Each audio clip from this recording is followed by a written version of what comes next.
अब देखते हैं भगवान राम का अवतार किस प्रकार से हुआ। इधर श्री राम का अवतार कब हुआ और आज बताया जाता है। इधर जो अज के पुत्र हैं महाराज दशरथ, महाराज दशरथ के आंगन में 3 रानियां हैं,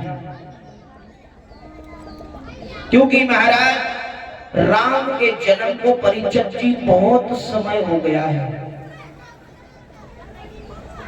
राम के जन्म को बहुत समय हो गया, क्योंकि ये त्रेता युग की बात है। क्योंकि बताया जब आज के पुत्र हुए महाराज दशरथ, दशरथ के 3 रानियां थी, जो जगदीश रामायण के अंदर हमने अभी बताया था कि इनकी 760 रानियां बताएंगे। तो महाराज धीरे धीरे समय व्यतीत हुआ। सबसे पहली रानी थी इनकी कौशल्या, जो मैया कौशल्या थी राजा अनंतन की लड़की थी, जो ब्रह्मा जी ने जब रावण को बताया, हे रावण तुम्हारी मृत्यु आ गई। रावण ने कहा हमारी मृत्यु आ गई? हमारी मृत्यु कैसे आ गई? बोले सुनो, जो कौशल्या है राजा दशरथ के साथ में जो इनकी शादी होने जा रही है, जो इनकी संतान होगी उसी से तुम्हारा मरण होगा।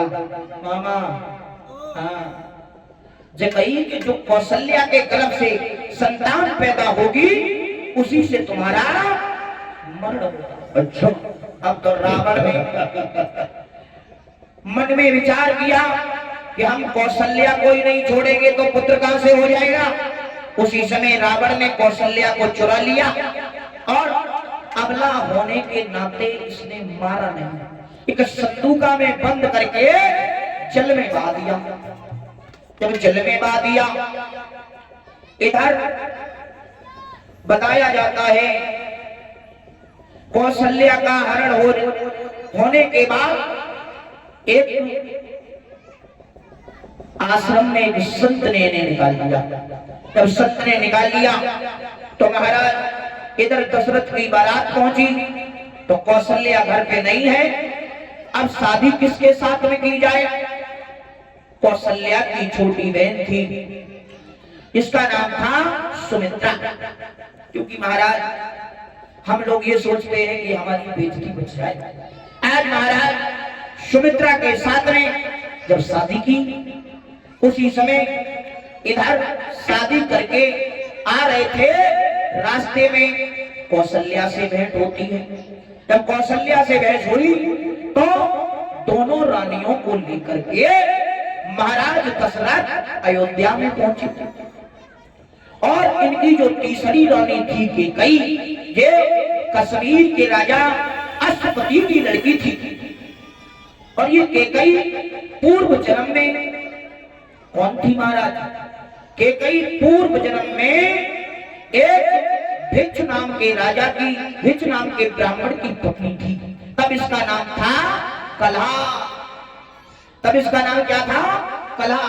कलहा पता है किसे कहते हैं? जो अपने पति से ज्यादा कलह करती है वो स्त्री। हाँ, और तो खैर कोई नहीं का दिन तो सब बढ़िया है। हाँ, हम आए तब से देख रहे सब माताएं बहनें बड़ी सेवा करती हैं अपने पति की। तो महाराज बताया कि ये जब अपने पति से कलह करती है, बहुत कलह करती है, तो ब्राह्मण ने परेशान होकर के इन्होंने दूसरी शादी कर ली। जब शादी कर ली तो ये कुएं में कूद करके इसने अपनी जान दे दी। जब जान दे दी तो महाराज बताया धीरे धीरे समय व्यतीत हुआ। जब इसने जान दे दी, अब तो ये बताया जाता है कि 4 जन्म तक भटकती रही। कितने जन्म तक? 4 जन्म तक। उसी समय जब ये 4 जन्म तक भटकती रही तो भटकते भटकते ये 5वें जन्म में कौन बनी? केकई। धीरे धीरे दशरथ ने देखा कि बाजीवा तो दशरथ की शादी इनके साथ में होती है। और महाराज दशरथ के एक लड़की थी जिसका नाम था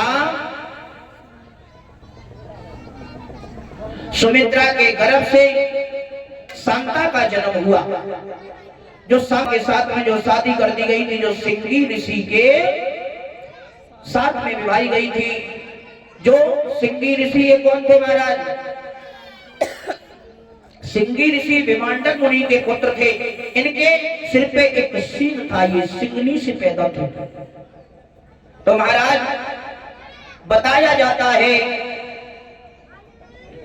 इधर धीरे धीरे जब राम का जन्म हुआ था तब दशरथ की उम्र थी 60,000 साल की।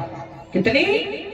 60,000 साल की महाराज। और आज कलयुग में अगर 60 वर्ष चल जाओ तो काफी है, क्योंकि कलयुग में सब उम्र ही बची 100 साल है।